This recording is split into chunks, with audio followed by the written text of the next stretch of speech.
Scan this. Sovi is here. Let's level up. Boolean logic can be tricky, but we will solve this Java expression in seconds. Let's find exactly when this statement evaluates to a false result.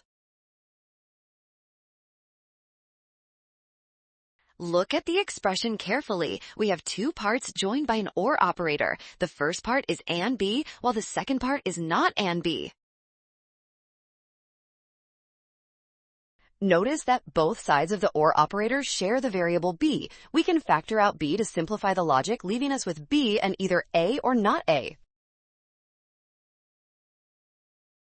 Since or not is always true, the expression depends on b. If b is false, the expression is false. Option E is correct.